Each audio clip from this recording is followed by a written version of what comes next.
My name is Mindy. I'm 34 years old, and for most of my life, I've been my family's safety net. Or, to be more honest, their bottomless wallet. Whenever something went wrong, I was the first phone call.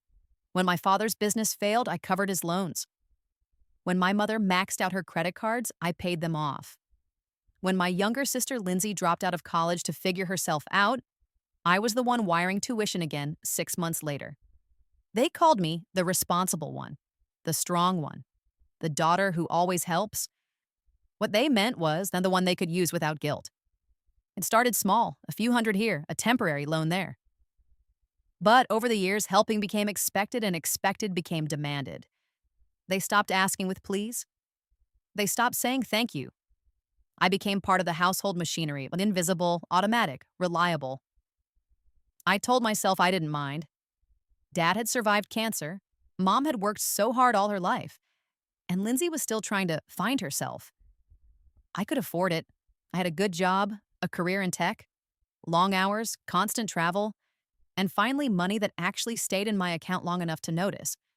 Or it would have if I hadn't been paying for everyone else's lives. Still, I kept going. Because love, I thought, meant sacrifice. Until the day of Lindsay's wedding. The day they crossed the line I couldn't forgive. The wedding was huge.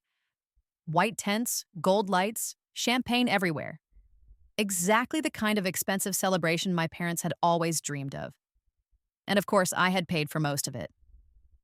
Not all, just the parts they forgot to mention. The florist, the catering, the photographer deposit. Every time a bill appeared, someone would sigh and say, "Mindy, sweetheart, could you just handle this one last thing?" One last thing had become my life's motto. I didn't mind. Or maybe I did, but I had gotten used to swallowing that feeling. That night, though, something changed. The band finished playing. People clinked glasses. My father stood up, holding a microphone and smiling like a man who'd just won an award. He loved attention, always did. He raised his glass high and said, "Friends and family, thank you for being here on this beautiful day. As parents, we wanted to do something truly special for our daughter and her new husband." The crowd grew quiet. Lindsay's husband wrapped an arm around her, and she looked at my father with a dramatic, loving smile. Dad continued, his voice booming through the speakers. "We've decided to give them a home, a real family house to start their life together." Applause erupted. People gasped, cheering, clapping their hands. I sat still. My pulse slowed, not sped up. That's how I knew I was past shock. Then my father turned his head and looked at me across the room. He gave me a small, deliberate wink. That one gesture hit harder than any word he could have said. It was the same wink he'd used 100 times before. When he forgot to tell Mom I'd paid the mortgage. Or when he told the neighbors we bought Lindsay her car. It meant, "You know what to do, Mindy. Don't ruin this. Be the good one." Again. My mother dabbed her eyes with a napkin, pretending to cry. "We just want to give our kids the best," she said proudly. "Because family comes first." Except in our family, family always meant me, my paycheck, my time, my sacrifices. Lindsay gasped and turned to me, performing surprise like a professional actress. "Oh my God, Mindy, that's so generous of you," she said, loud enough for the guests to hear, as if I'd already agreed. A few people clapped again. Some even smiled at me, the kind of smiles that said, how lucky she is to have such amazing parents. I could almost hear their thoughts. What a perfect family, what a wonderful sister. I stared at my father, still standing there with that proud, smug look, like he'd just handed over a house himself instead of volunteering mine. He didn't see the shame he should have felt. He saw admiration. And my mother was basking in it, letting everyone believe that their hard work had built this generosity. All those years of silence, of letting them take credit for everything I did, everything I gave, came rushing back at once. Every lie they'd told, every moment they'd turned my effort into their ego. I felt something inside me settle. Not anger, not grief, just clarity. I stood up slowly. My chair scraped the floor and a few people turned their heads. I picked up my glass, smiled at my father, and said, "Yes, that's true. I'm giving them a house." The crowd exploded in applause. Dad looked triumphant. Mom pressed her hands together, glowing. Lindsay's eyes filled with fake tears. I raised my glass a little higher, holding their gaze. "You'll love it," I said softly. "It's unforgettable." They laughed, thinking I was being modest. I smiled back, feeling the first real calm I'd felt in years. They'd used my money to build their image for too long. Now I'd use that same image to build their downfall. That night, as the band played and the champagne flowed, I already knew what kind of house they were getting and what kind of lesson they'd learn living in it. People say you can't choose your family. What they don't mention is that your family can choose what you become. And mine decided early that I would be the responsible one. I was 9 the first time I heard it. Lindsay had spilled orange juice on the new rug and Mom was screaming. I stepped between them, mopped the floor, and told her it was fine. I'd take care of it. Mom exhaled, kissed my forehead, and said the words that would follow me for decades. "You're such a good girl, Mindy, so responsible." Back then it sounded like love. Later it became a life sentence. By the time I was in high school, I had a part-time job after classes. The money was supposed to be for college applications, but somehow it always ended up covering household emergencies. A broken washing machine, new shoes for Lindsay's recital, Dad's bad luck week. Lindsay didn't have to work. "She's still young," Mom said, even though she was only 3 years younger. "You're more mature." They said it so often that I began to wear it like armor. If I was the mature one, then I was important. If I was responsible, then I was loved. When Lindsay got into trouble, bad grades, late-night parties, speeding tickets, it was me they called to talk to her. And I did. Every time. I bailed her out of fights, helped her write essays, covered her share of rent when she moved out too soon. She'd cry and promise to change, and I'd believe her because that's what good sisters do. Meanwhile, my own life passed in a blur of quiet accomplishments no one celebrated. I graduated top of my class, got into college on a scholarship, worked 2 jobs while studying computer science because Dad said he couldn't really help right now. I built my career brick by brick in silence while Lindsay chased attention like it was oxygen. It's strange how love can turn into competition without anyone saying it out loud. Lindsay had always been the light in the room. Blonde hair, easy laugh, the kind of girl people notice even when she says nothing. And me, I was the dependable background, the one who cleaned up, planned ahead, remembered birthdays, and made sure the bills got paid. At family gatherings, Mom would gush about Lindsay's new boyfriend, her outfits, her spark. When she turned 23 and got a job as a receptionist at a boutique spa, they acted like she'd been promoted to CEO. "She's finally getting her life together," Mom said, beaming. "All thanks to your support, Mindy." That's what they always said. Thanks to you. It was their favorite way to keep me useful. Gratitude without responsibility. Compliments that felt like shackles. By then, I was climbing fast in my company, an IT startup that grew into something real, something big. Long hours, endless coffee, the occasional nervous breakdown in the restroom. But I made it. I became a partner before 30. It should have been the proudest moment of my life. Instead, when I called my parents to tell them, Dad said, "That's great, sweetheart. Now maybe you can finally buy a real house. Somewhere nice, for the family to visit." I laughed it off, but something small cracked inside me. The older I got, the more my parents treated family like a company, and I was the one funding it. Dad had health issues, and I didn't mind helping with the hospital bills. I wanted to. But once he recovered, the requests didn't stop. A new car because the old one's not safe anymore. A vacation because we haven't gone anywhere in years. Always followed by, "You can afford it, Mindy." Lindsay, of course, was never expected to help. She floated through jobs, boyfriends, and apartments like a guest in her own life.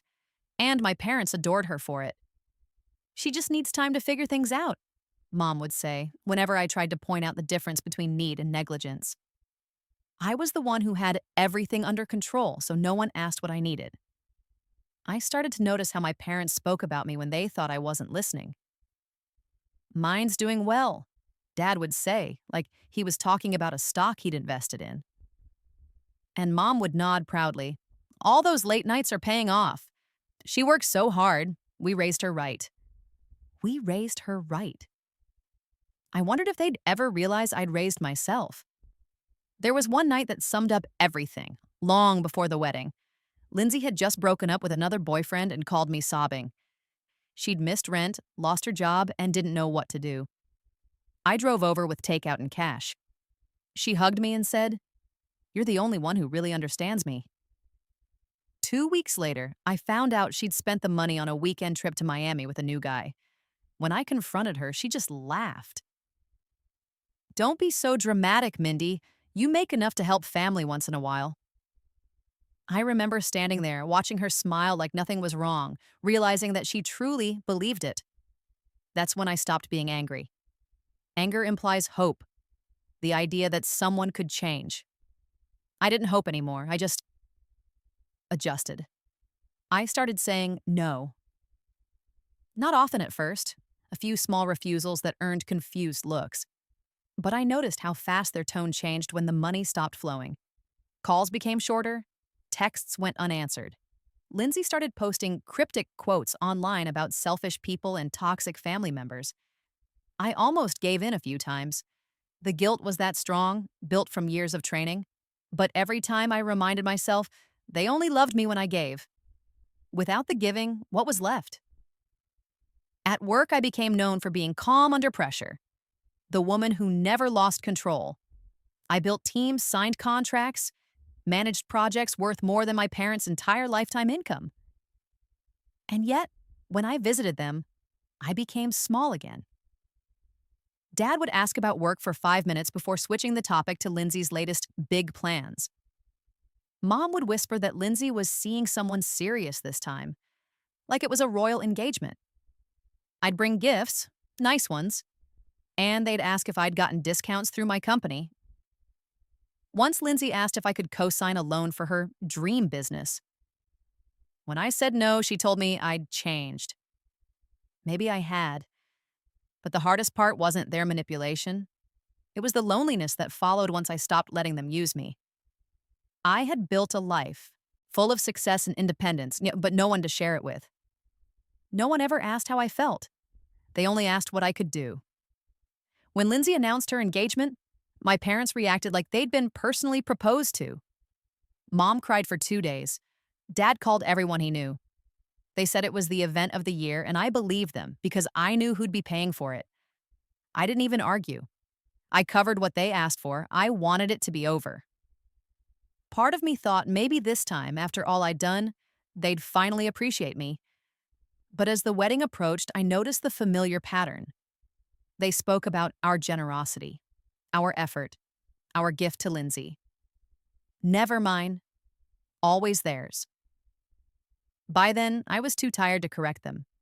I thought I was numb, until that moment at the reception when Dad lifted the microphone and said, "We're giving our daughter a house." And then that wink. That same old silent command. You know your place. Except this time, I didn't. Something shifted so completely that I could almost hear it. Like the click of a lock turning from the inside. For the first time in 34 years, I realized I didn't owe them anything. Not an explanation, not an apology, not a single cent more. That night, I stopped being the good daughter. I became something else entirely, something quiet, patient, and infinitely more dangerous. In the days after the wedding, my phone didn't stop ringing. Mom sent photos of the reception. Dad bragged online. Lindsay texted me nonstop about the house, asking for details, keys, addresses. I answered politely, smiled through calls. They had no idea what was coming. They thought they'd played the same game again. Used my kindness, spent my money, and walked away smiling. But this time, I wasn't paying for their story. I was writing my own. And it began with a promise I fully intended to keep. Yes, I was giving them a house, just not the kind they expected. My phone started ringing before noon the day after the wedding. Mom first, then Dad, then Lindsay. Each call wrapped in sugary excitement that tasted like old pennies. "Sweetheart," Mom said, as if we hadn't spoken in front of 200 people the night before. "No rush, of course, but your father and I think it would be best to move quickly on the house. Markets, rates. We can go look at places together this week." Dad followed with logistics. "We'll need 3 bedrooms. 4 would be better. Yard, obviously. Good schools. Even if they don't have kids yet, resale value." "Nothing crazy," he added, with the tone of a man ordering champagne and calling it water. "Your sister deserves something decent." Lindsay texted photos of paint colors. "Should we go with a soft dove gray for the living room? Or maybe a warm white?" She sent links to couches and coffee tables, rugs and lamps, all in the same airy, neutral palette that people use when they want a home that photographs well. She asked about lead times and fabric swatches, then, with zero hesitation, "When you send the address, I'll order the curtains. I'm thinking linen, floor to ceiling." I stood in my kitchen, coffee cooling untouched in my hand, and felt the calm settle again, the thin sheet of ice that had formed inside me during the toast. I had promised them a house. I had smiled into the microphone and let the tent erupt. They heard one thing. I meant another. "Of course," I wrote back. "I'll handle it." And I did. I handled everything. First, I called a real estate attorney. Not the one my father liked to name drop, whose idea of due diligence was backslapping a golf buddy, but a woman who spoke in clear sentences and asked precise questions. She worked with clients who wanted airtight contracts and clean exits. We set up a plan. I'd buy a property in my name, transfer title as a gift with appropriate disclosures, and ensure the tax implications were covered. No surprises, no loopholes, no way for anyone to mistake what I was giving them. Then I called a realtor I trusted, the same woman who found my apartment years ago, who knew the difference between value and veneer. "I need something specific," I said. "Detached, standalone, titled clean or cleanable. It must be structurally sound enough to pass a basic certificate of occupancy. Everything else can be optional." She was quiet for a beat. "Optional how?" "Old roof, outdated wiring, neglected yard, mold that's been remediated but leaves the scent of a story. A house that looks like hope from far away and work up close." "Ah," she said softly. "A lesson disguised as a gift." "A gift," I corrected. "Undeniably, legally, publicly, a house. Nothing more and nothing less." We toured 3 in one day. The first leaned a little, as if it had worn heavy winters like a bad coat. The second was too charming, peeling paint and a swing on the porch that wanted to be loved. The third was perfect in its way. A tired 2-story with a sagging porch, faded cedar shingles, and windows like blind eyes. The yard had turned wild, the fence broken in 2 places. Inside, the floors were scratched. The carpet smelled like dust, and the kitchen was a museum of appliances that had seen the invention of the internet and remained unimpressed. But underneath the neglect, the bones were honest. The foundation was sound. The roof didn't leak yet.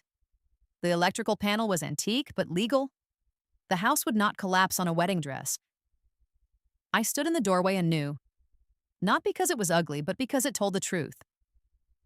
No theatrics, no curated before. Just the unromantic arithmetic of maintenance, time, money, effort, consequence. "I'll take it," I said. Cash is a language that closes mouths. We signed quickly. The inspector did his solemn tour and produced a thick report that could double as a doorstop. Attorney prepared the deed transfer documents, the gift tax form, the disclosure packet as long as a novella. I read every line. I initialed everything. I kept copies in 3 places. Meanwhile, Lindsay's messages multiplied. "I found a stunning sectional for the den," she wrote, "and we want a king bed, no footboard. Do you think the room will fit it? I'm also thinking a projector for movie nights. Maybe an espresso machine? We can do an island in the kitchen, right?" She sent me a photo of white cabinets and brass pulls, a slab of marble like a frost-bitten ocean. Beautiful, I replied. I'll arrange a showing. On a cold, bright Saturday, with air so clear it made edges sharp, I texted the family an address and a time. Mom sent a string of heart emojis. Dad said, "Finally." Lindsay sent a gif of someone fainting with joy. I arrived early and waited in the yard. The house hunched like a dog that had learned not to expect kindness. Sunlight made a halo of dust along the porch rail. The door's brass knob, when I touched it, felt cooler than it should. They pulled up in 2 cars.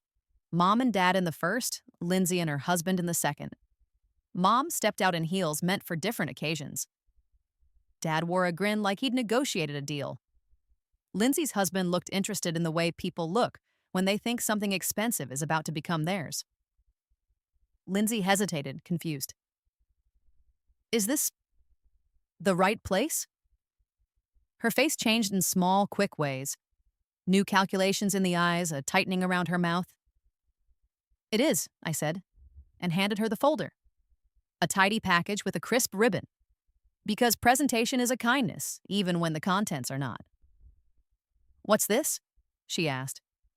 The deed transfer, I said. The disclosures, the inspection, the keys. Dad laughed a little too loudly.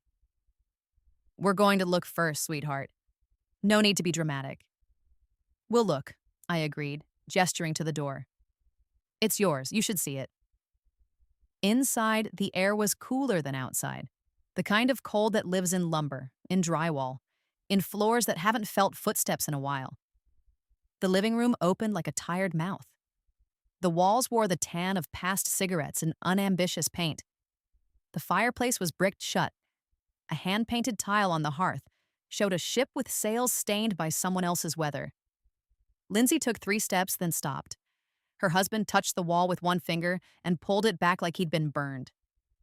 Mom's expression went through stages. Confusion, denial, then indignation blooming like a bruise. Dad glanced at me with a smile that was supposed to be conspiratorial and landed as desperate.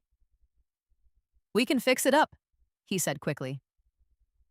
A little elbow grease? Your mother's a wizard with decor. Right, hun? No one answered.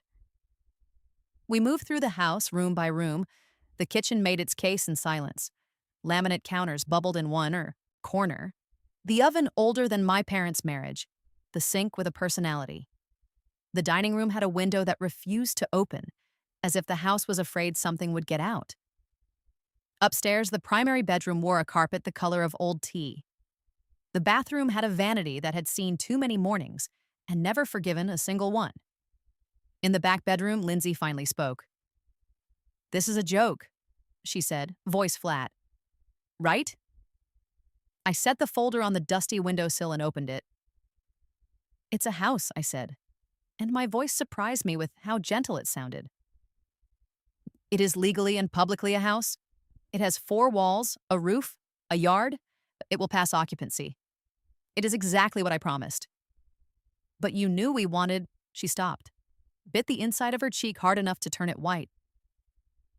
You know what a house means. She tried again. I do, I said. I know what a house means.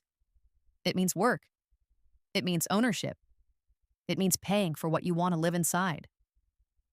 Mom found her voice first. Mindy, she said, in the tone she used when I was a child and forgot to take chicken out of the freezer. This is cruel. After everything we've been through, after your father.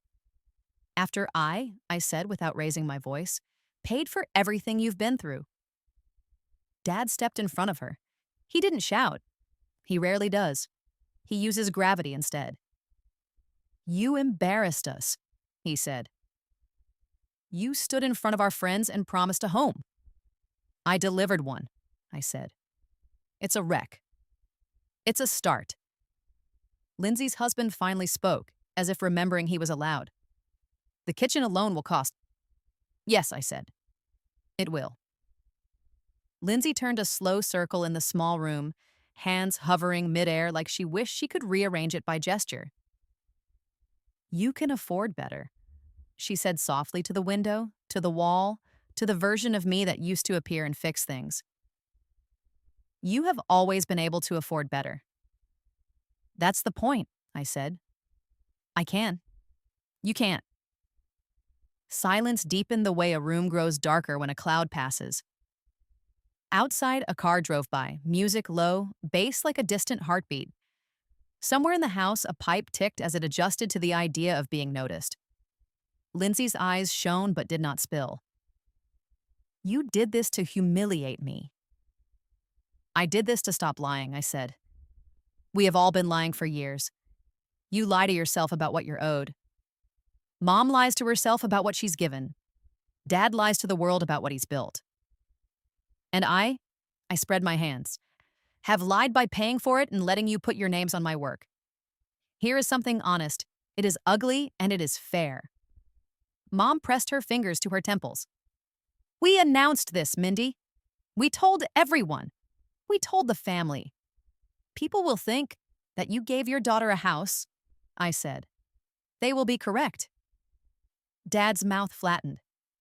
This is petty. This is proportional. We raised you better than this. You raised me to disappear, I said. I'm not disappearing anymore.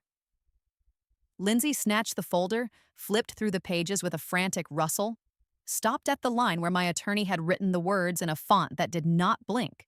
Donnie accepts property in as-is condition, with all faults, known and unknown. What does this even mean? She demanded, shaking the paper like it could change shape. It means you own it, I said. Not my problem, not my bill, yours. She stared at me long enough that I almost felt the old impulse to step forward, to soften, to apologize for reality. Then she slammed the folder closed and its echo moved through the stale air like a tiny storm. You're sick, she hissed. You've always been jealous. The word struck me as absurd enough to make me laugh, and that somehow made it worse. Jealous of what? I asked. Of being the favorite? Of being the fire in every room? Maybe I was once when I mistook attention for love. Now I prefer receipts. Dad took a step toward me. You will undo this. I won't. We won't sign. You already did, I said, tapping the second set of documents. Acknowledgements of receipt, pre-signed as part of the transfer mechanics. The kind of tidy legal choreography that protected all of us from our worst selves. If you want to refuse it, you'll need to hire counsel and file a disclaimer within 30 days. But you won't, I added, and watched knowledge settle on his face like ash. Because then you'll explain to everyone why the gift you bragged about wasn't actually yours to give. The anger dropped out of him then, replaced by something that looked like grief but smelled like pride burning. He turned away and stared at the broken fence beyond the window, jaw working. Mom began to cry, for real this time. The sharp little gasp of a woman who has never practiced sobbing and now must perform it without rehearsal. Lindsay whispered, I hate you. And I nodded, because for the first time in my life I believed she meant something honestly. I'll leave you to look around, I said. Measurements, photos, dream boards, linen curtains perhaps. I took the keys from the sill and set them gently in Lindsay's palm. Congratulations, I said, and meant it. You're homeowners. I walked out and down the stairs, the floorboards answering me with tired noises. On the porch, the air felt newer. I exhaled, long and steady, and the breath left me without taking anything I needed. Halfway to my car, Dad called my name. I turned. He stood in the doorway, the house shadowing him, his voice stripped of its public polish. Where did you get this mean streak? I thought of the years poured into other people's stories, the way my kindness had been laundered into their myth. I thought of the tent lights and the wink. I thought of how my mother had once told a neighbor with bright, false modesty that we bought Lindsay her car, while the salesman apologized to me for the pen running out of ink. It's not a streak, I said. It's a boundary. He held my gaze like a dare. This isn't over. It is for me, I said, and got into my car. They didn't call for 3 days. Mom posted a photo of a cappuccino foam heart and a caption about finding joy in little things. Dad shared an article about home values soaring in desirable neighborhoods. Lindsay posted a quote about wolves and loyalty that made her followers flood the comments with hearts. I went to work.